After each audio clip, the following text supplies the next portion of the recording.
Hello, everybody. This is Paul Nison with Torah Life Ministries. Shabbat Shalom to everybody. It is the Holy Sabbath upon us. Thank you for tuning in today to hear Genesis 18. That what we'll be reading today, Genesis 18. If you want to get out your Bibles, if you're joining us live, or even if you're joining us on a replay, every day we read the scriptures, and we're up to Genesis 18. If you want to see any of the previous readings, you can just go back to one of the other.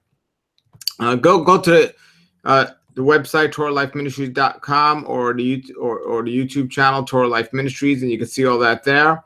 We got a great reading here today, and also tonight and every Friday night at 10 p.m. Eastern time, we have live fellowship at 10 p.m. Eastern time. So that's going to be right here as well. So join us at 10 p.m. Eastern time, and hello to everybody that's joining us. And again, Shabbat Shalom, and let's get into Genesis chapter 18. And I'm so glad to be here with all you tonight. And it says in Genesis 18, first we start off. And I'm reading again the One New Man Bible and also the Hebraic Roots Bible. Those are the primarily two Bibles I'm reading tonight, right now. So we start off here, and it says, "And Yahweh appeared to him in the plains of Mamre, and he was sitting in a tent door in the heat of the day." And the other translation says, "And Yahweh visually appeared to him by the oaks of Mamre, and he was sitting at the door of the tent in the heat of the day." So now Yahweh appeared is let's see here. Let's see if we'll get up to those notes in a moment. But so Yahweh appeared to him in the plains of Mamre, and we're going to see exactly how he appeared to him. This translation says he visually appeared to him. But how could he visually appear to him if no one has seen our Creator, right? So I thought I killed this fly, and it's bothering me here. So I thought I had it. But let's see. So let's keep reading here. And it says in verse 2, "And he lifted up his eyes and looked, and there were three men standing by him." So it's already been confirmed that one of them was Yah. It says, "And when he saw them, he ran from the tent door to meet them, and he bowed towards the ground." He ran to the tent door to meet them, and he bowed to the ground. So now some things we don't think about too often here, but it says he was sitting in the tent door in the heat of the day. He lifted up his eyes and he looked, and there were three men standing there by him. And when he saw them, he ran from the tent door to meet them, and he bowed towards the ground. So it says they were standing by him, and he was in the tent door, and they were in the tent door. So how did he run to meet them if they were all in the tent door? How big was this tent door? Right? So we question this. Let's see. This translation says, "And he lifted up and he looked, and behold, three men were standing by him, and he saw, and he ran to meet them from the entrance of the tent and bowed to the ground." And the note here says, this is quite an interesting story. As first we see Yahweh appear as a man with two cherubims, and who also appeared as men. And then we see Abraham recognized Yahweh as he met him in Genesis 14:18, using the titles of Melchizedek. Very interesting. And we already discussed who Melchizedek could be.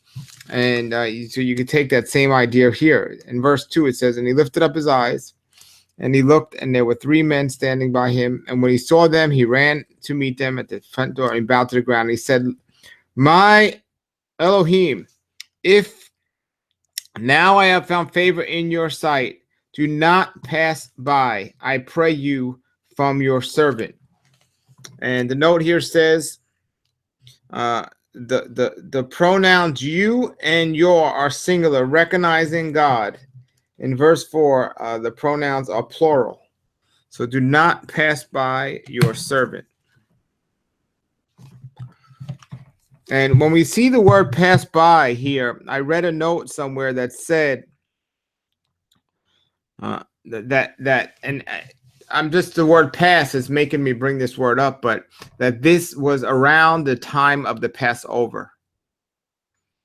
So something else to keep in mind. I don't see that note in too many different places, but that's what it said. So it says, I pray you, do not pass over your servant. A little water, I pray you, be brought, and wash your feet, and rest yourselves under the tree. And to wash somebody's feet was a custom in those days, a common custom in those days for humble, righteous people to do that when you had a guest in your house. And this showed the humility of Abraham. But also Abraham knew who it was right away, so he'd be more than hospitable to these people or these angels. And I shall get a morsel of bread and comfort your hearts. For you, after that, you will pass on, for that is why you have come to your servant. And they said, so do as you have said. So Abraham offers to get them food, wash their feet, and they're in agreement. They said, do as you said. And Abraham hastened into the tent to Sarah and said, make ready quick 3 measures of fine meal, knead it, and make cakes. And the measurement of measures is 3 measures. Seahs are about 21 quarts. About 21 quarts. So a fine meal, knead it, and make cakes. And Abraham ran to the herd and fetched a good tender calf and gave it to a young man, and he hastened it. And he took butter, milk, and the calf, which he had dressed, and set it before them. And he stood by them under the tree, and they ate. So they had to be there a while because this meal was prepared for them. So it wasn't just he took this and they ate. They had to prepare it, so they were there for a while. But the note here in this translation, I like the note. And this one says, and Abraham ran to the herd, and he brought a son of the herd, tender and good, and gave it to a youth. And he hurried to prepare it. And he took herds and milk and the son of the herd, which he had prepared. And this is an interesting note here, which I always bring out. It says, and he set before them, and he stood by them under the tree, and they ate. And it says, Abraham prepared meat and milk together for Yahweh and the 2 messengers. So clearly they can be eaten together. And that note is there because in Orthodox Judaism, one of the most common followed oral commands of their oral Torah is that meat and milk cannot be eaten together, because in the Torah it says not to do it, but it had nothing to do with food. It was more about a pagan ritual that took place during those days, where they would cook the baby goat in the mother's milk and spread it all over the land so the land would be more fertile. It was a superstition, pagan tradition, had nothing to do with eating meat and milk. If it did, they wouldn't have ate it, but they ate it here in verse 8. They ate it. And they said to him, where is your wife Sarah? And he said, see in the tent. See in the tent. And he said, certainly, I will return to you at the time of life. And behold, a son shall be to your wife, Sarah. And Sarah was listening at the entrance to the tent, and it was behind him. And Abraham and Sarah were aged, going on in days. The custom as to women had ceased to be to Sarah. So it was way beyond them, possibility of them being conceived a baby or whatever. And verse 12, and Sarah laughed within herself, saying, after my being old, shall there be pleasure to me? My master is also being old. And Yahweh said to Abraham, why has Sarah laughed at this, saying, indeed, truly I shall hear, even I who am old. Now remember, in the previous chapter, we saw Abraham laughing when it was originally told to him that he would have a baby, but he was laughing, and Yah didn't get mad at him. Yah got mad at Sarah here, but Sarah was in disbelief. Abraham was laughing with it was like a grateful laugh with so much joy. And it says in verse 14, is anything too difficult for Yahweh? At that appointed set apart time, I will return to you at the time of life, and there will be a son to Sarah. There will be a son to Sarah. The note here in the Hebraic Roots Bible says, this is Aviv and Passover time. That is why verses 5 and 6 state about the passing over and also about quickly making bread without yeast. Genesis 19:3 confirms that this is the time of Passover and the time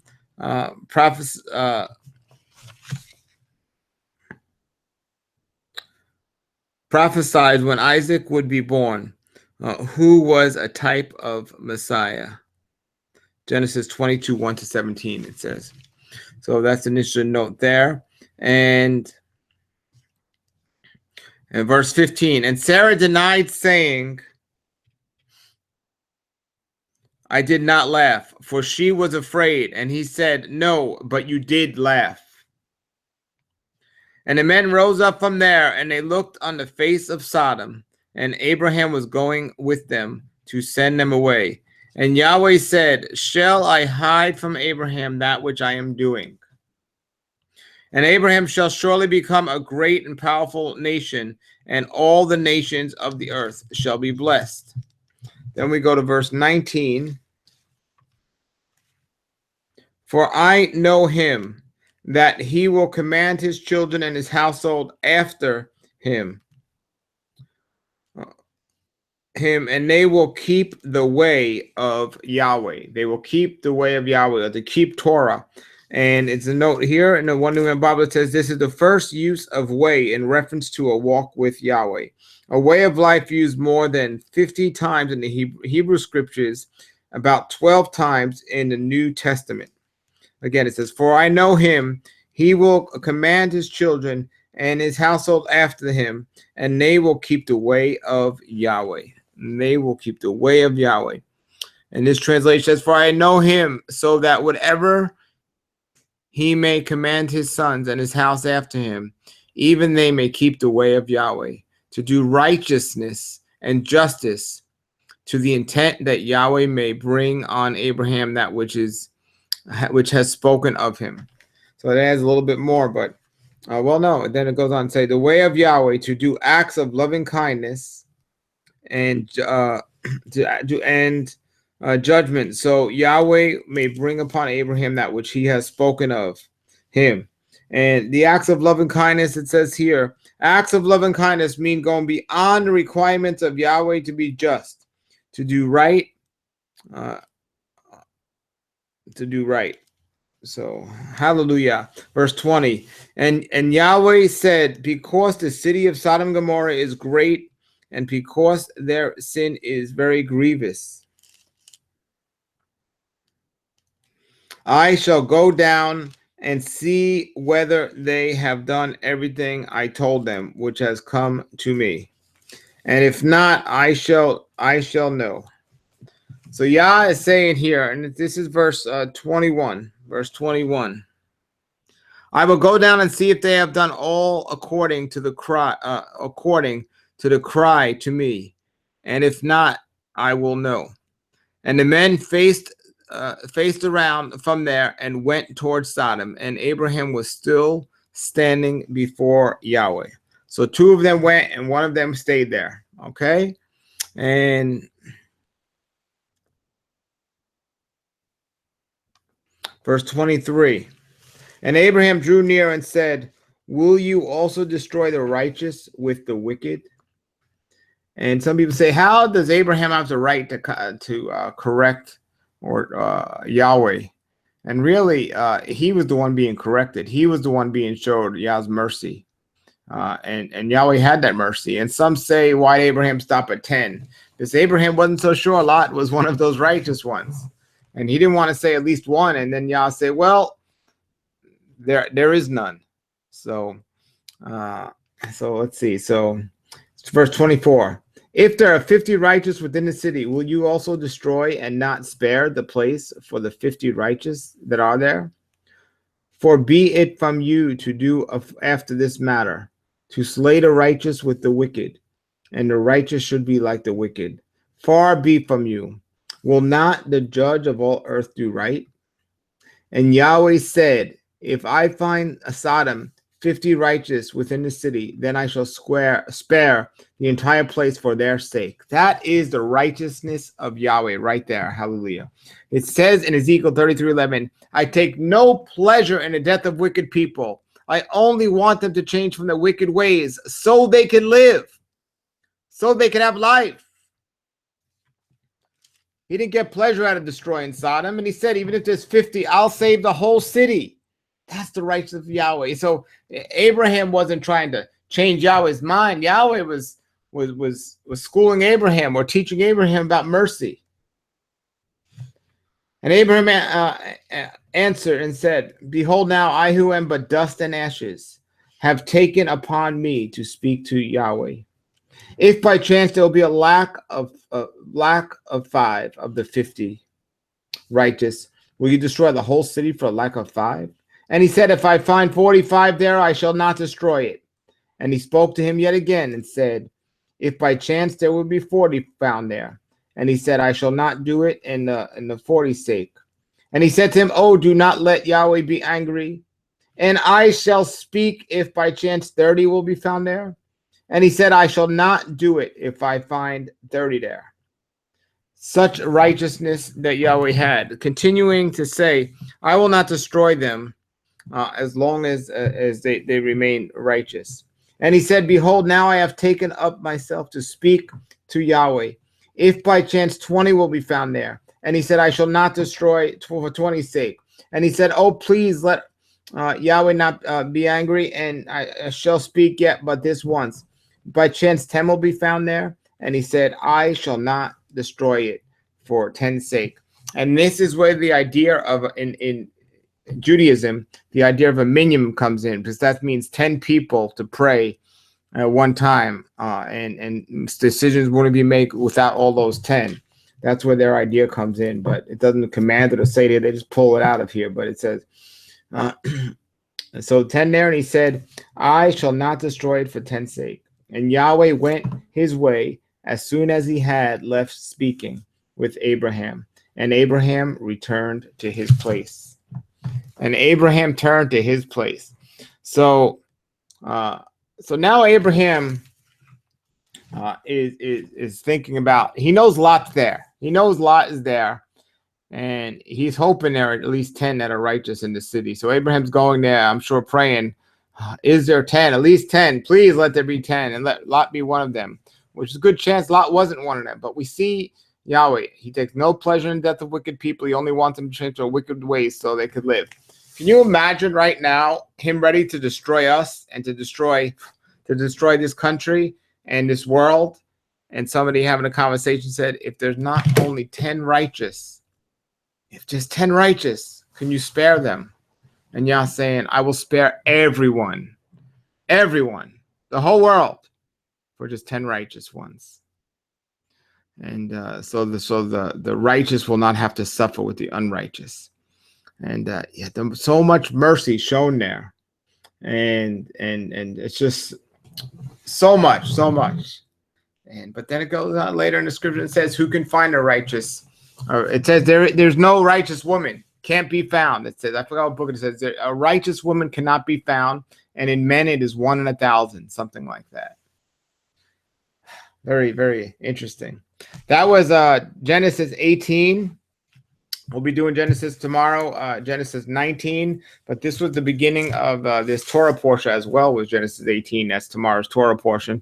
And tonight, remember, in a couple hours, actually a little over 1 hour, at 10 p.m., we're going to have a live fellowship on air. So thank you. And thank you for everybody that's joining us tonight live. I'm seeing your shaloms and your Shabbat shaloms, and hello to you all. And thank you. And if you're watching a replay, thank you for watching a replay. Please share this with others and let other people know that we're on here, and we're just doing this every day. And pray for the show tonight, the internet connection and everything else. So Shabbat Shalom, all of you guys, and everyone also on the Facebook link. Shabbat Shalom to you as well. Have a blessed night. We'll see you in about an hour for the Torah Life Ministries Fellowship. Share it and let people know. Thank you, and Shalom.